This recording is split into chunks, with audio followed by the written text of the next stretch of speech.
was my own fault. And as far as I know, nobody else was injured in that match. What did you injure? My back. Like my lower back, I think. Well, I mean, just I never did go get it checked out, but. So does it still cause you pain? Yeah. Really? Yeah, from time to time. Huh. Did you feel that you had to push yourself as a performer and as an athlete to earn their respect and maybe earn the respect of the boys? Because that match sold out the curtain. Everybody was watching that match. I didn't realize how big of an effect that match would have on the boys or even Bobby until after it was done. I knew it was good right when it was done, but I was in so much pain I couldn't even take my boots off backstage, so I was just worrying about how I was going to get to work and how I was going to get through my work days that week, you know what I mean? I remember the main event, the match that followed that, like it was 10 minutes after, there was an intermission to clean up all the crap and the chaos that was left in the ring. And put the cage up. And they put the cage up. Percy Pringle looked around and went, the next match can't be as good as that one, I'm going home. I think a lot of people felt that way. A good portion of the audience did, because they got up and left. And I'm sure it didn't help that we almost went an hour. Yeah, 42 minutes. I think it was 42 or 43. Yeah, it was far too long to be right before the main event. But it didn't feel that way. I was there live. I called that match. Me. I called that match with Jerry. It did not feel that long. I was hurting, and I felt like, oh, we're done already. Really? Yeah. Was that the first time you got color? Can't remember if that was the first time. It might have been. I think. Yeah, I think it was. Yeah, that was the first time I got color, and Mays outshined my color job because his face fell off. His face. When you woke up the next morning, you actually had another PW. It was we did a doubleheader that weekend, or double shot. What the hell am I talking about? It was a doubleheader, right? We did the Saturday show, then we did the Sunday show at the Carousel. Yeah, we had a show. Yeah. So you had to work. Oh yeah. The next night. Yeah, that was me trying to gingerly get through the match, and is that what it was? Yeah, try to fall on my face as much as I could because I knew any back bump was right. Yeah, I remember you had to tiptoe through it a little bit. Yeah. You had the blow-off feud with the Backyard Boys, which was fantastic. Regardless of what people say about the PWA, or regardless what they say about the PWA boys, or regardless what they say about that style of wrestling, that I believe that match kind of made everybody in the area go, oh, what was that? Everybody's heard of that. That made a noise. And unfortunately, probably 9 months to a year, maybe it was 6 months after that, PWA shut down. Well, what did you think at that point? You had only been in the business a few years at this point, and some change, like a year and a half, 2 years. Yeah. What now? I don't know. The PWA started doing shows out in Foley before it was totally dead. But it was dead because there was 5 to 10 fans there. We were basically doing it for fun. Right, just started goofing around. Yeah, I saw the Iron Man match. Yeah. Let's talk about that. That's some laughter. But I was going to those shows, and I was, obviously disappointed at where PWA had gotten, because I thought it had so much potential, and it was. A lot of people did. To this day, the only promotion that I've worked for that really had everything in perspective, as far as where they wanted their show to go, and their production values and that sort of thing, and the fact that they understood business a lot better than most of these promoters and bookers around here that I think they're going to put something up on a message board and get a bunch of fans into their show. Are you saying that because you truly feel that way, or because you were Bobby's boy and you had the tag belt 6 months in and it was the first show you've ever been on?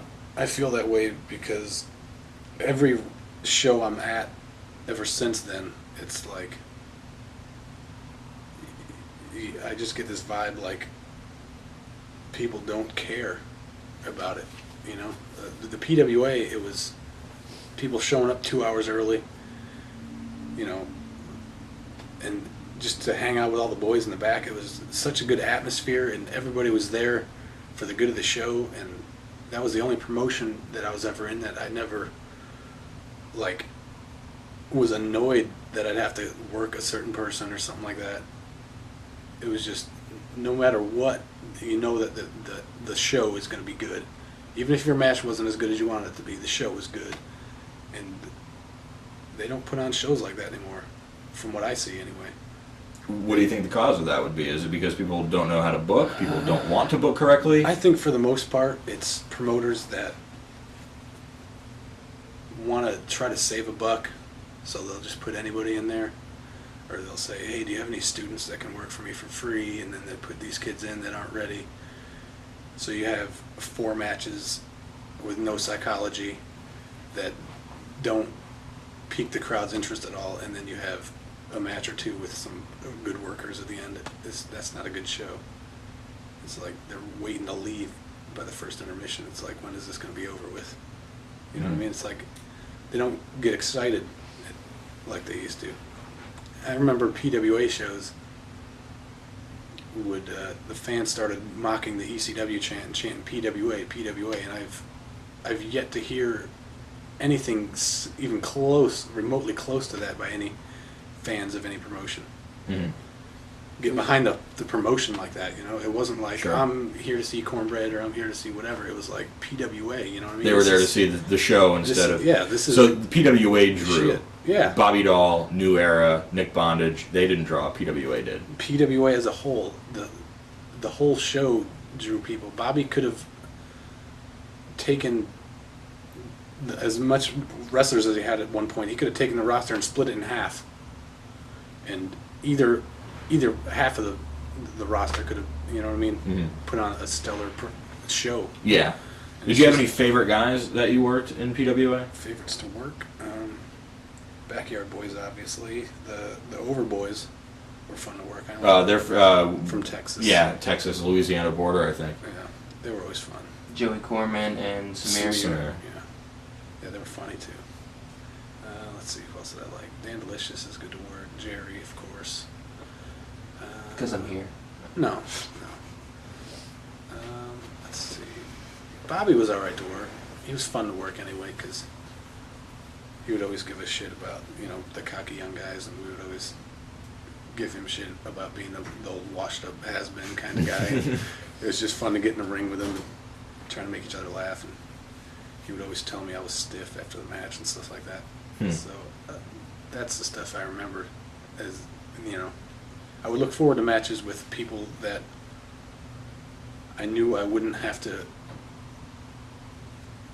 I knew I wouldn't have to cover their end of the match, really, because there's a lot of guys that think they know what they're doing in there, but they don't. And who were some of those? Who are some of the I shitty boys? didn't ask that question. I did. Jerry Reiner did. It's hard for me to just start listing off all the bad ones, because there's so many. Just in PWA at that time. Let's see. Jace Darkheart. But in all He was a pain fairness, in the ass to work. in all fairness, Jay Starkheart was a student, and once PWA shut down, Jay Starkheart hasn't done anything. I mean, I don't think that's fair to say. I mean, he's a student. Well, so I'm not. was he. I'm not saying he wasn't a good wrestler. I mean, he had some things that he did well, but as far as getting in the ring and working with him, it was just a real pain in the ass trying to get through stuff, and he was always rushing, and he would never ever acknowledge the crowd. I guess until that plastic pants thing started, and then he would say "shut up." But that was about it. So it's like you've got this big stiff heel in there, literally dragging you around the ring, but the fans don't care because he doesn't acknowledge their existence. So you're in there getting stiffed and getting beat up for nothing, really. You know? Anybody else? Let's see. Fabian. Start naming names, and I'll just No. throw him under the bus for you. He wasn't really working in PWA then. No, he was never endlessly training and forgetting everything he learned. The day He before. never worked in PWA, Yeah. as far as I know. No, he was the security guard that Milo DeBrat actually